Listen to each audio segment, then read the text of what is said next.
We could do this every day. Large-scale episodes of black mob violence from all over the country. Parks and bars and schools and gymnasiums and ball games over and over and over. It's an overwhelmingly black thing, this mob violence all over the country. And even as it becomes easier and easier to find, more and more people are in denial, deceit, and delusion about it. Now more and more people are even denying that we pretend it does not even exist.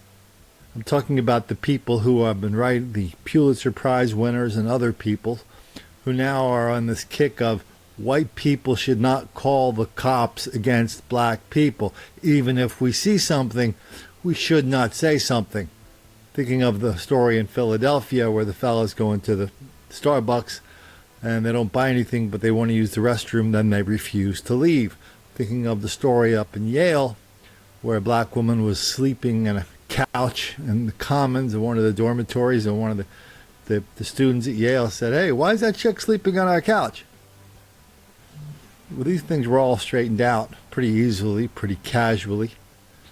But not without black people saying that, no, the only reason that there's so much black criminality is because cops are always picking on them.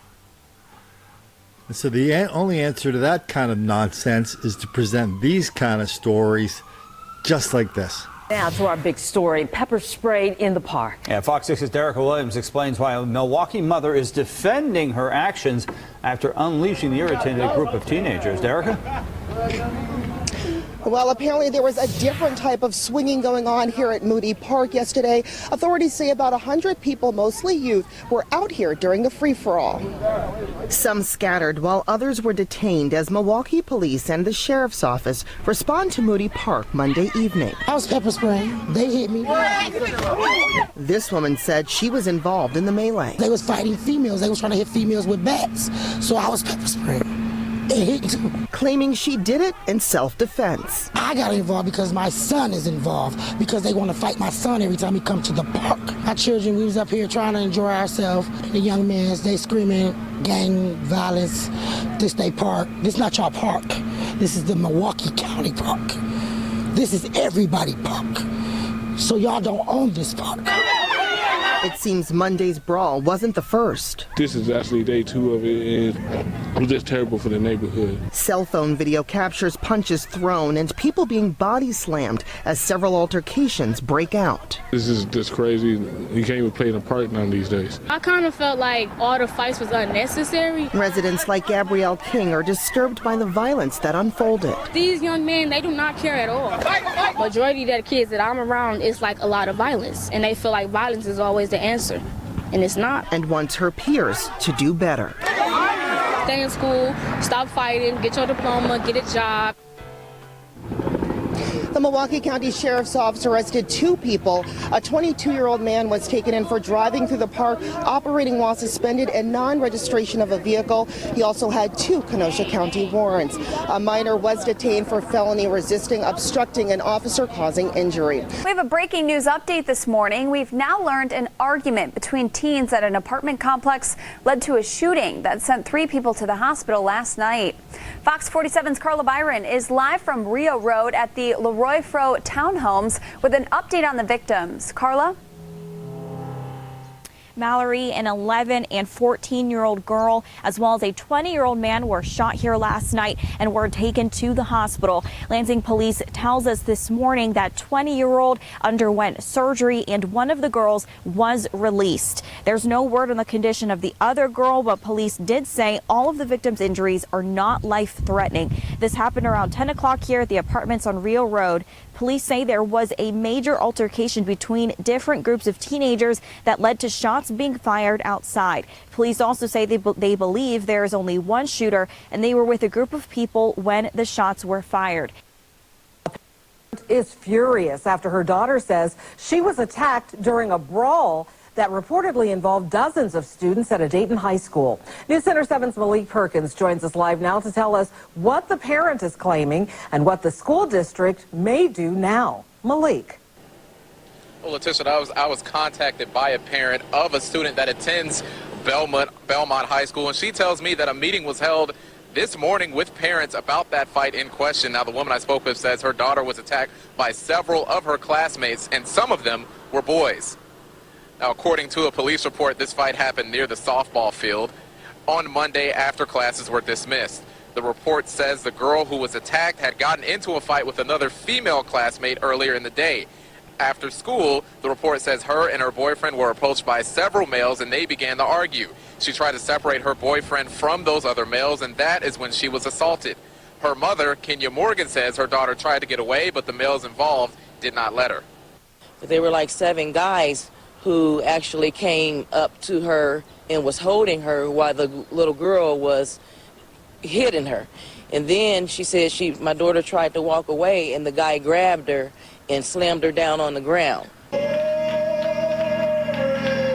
The congregation at Greater GT Church in Skyway came together for renewal and hope, while right across the street, a different gathering unnerved a neighborhood. We're tired of going to funerals and, moms losing their sons and their daughters to senseless violence. So, yeah, it affects us. Police say an early morning fight at the Family Motorcycle Club escalated into a shooting that left 2 men dead and 2 injured. 3 others were taken to the hospital for injuries unrelated to the gunshots. We don't yet know the names of the victims. We're seeing it too often. But as Pastor Lawrence R. Willis, the leader of another nearby church, put it, everyone is a part of this. I just leave it like that. It's, yes, very close. And very close to me personally, too.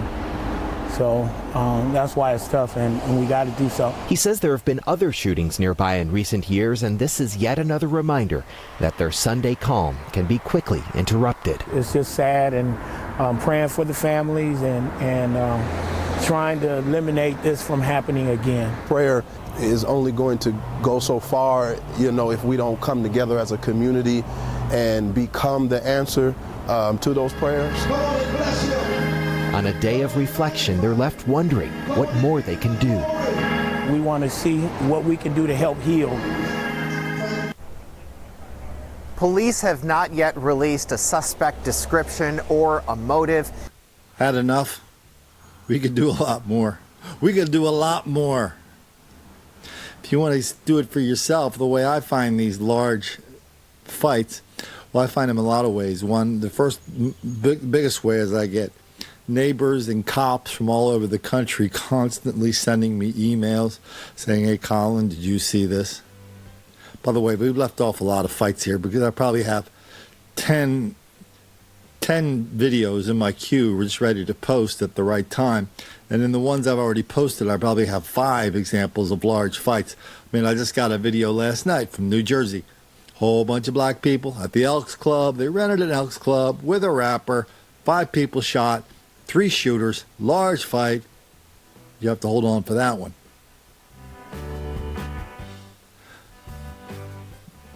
But there's so many of these examples out there. You can really get overwhelmed if you go down into the rabbit hole too deep. Easiest way to get into the rabbit hole: go to Google News Alert, set up the word large fights.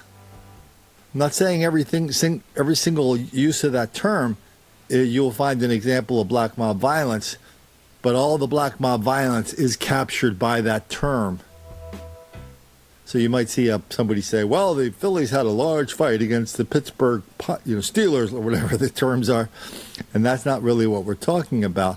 But then we'll see something else that says a large fight in a Pittsburgh bar happened last night, and this happened and that happened. Then we still have to pull a few threads, because we're really not allowed to hear. What we really don't do is we don't go around and go, well, couldn't have been anybody else but black people. No, we have to confirm each and every example we use in these videos. That's why we never get anything wrong around here. We just check. And if it's marginal or if the video is a little blurry, I don't use it. We have too many examples. Too many examples to force us to use something that we're not 100% sure of. Just the other day, somebody was saying on my Facebook page, I'm off of Facebook for 3 more weeks, by the way. Somebody was saying, hey, Colin, what about all the white motorcycle violence? The Hells Angels, why don't you do any stories about them? Well, there isn't that much violence involving white motorcycle gangs. There's a ton of it involving black motorcycle gangs. Anybody who read Don't Make the Black Kids Angry would know that. A ton of it. And here they have a club called the Family Motorcycle Club. Yeah, okay, that didn't fool me for 1 minute. And then after the shooting, the reporter comes out and says, police haven't released their names yet. Well, he spent all day in the neighborhood with people at a funeral. He spent all day in the neighborhood with people going, yeah, I knew the people personally. And he couldn't tell us. And then all of a sudden he comes back and goes, man, I don't know. I don't know what happened here. We're waiting for the cops to tell us. That's how desperate these reporters are to be in denial, deceit, and delusion about this incredible level of black criminality, so wildly out of proportion, so much in denial, so much in deceit, so much in delusion, with so many people so eager not to talk about it because that makes the black kids angry.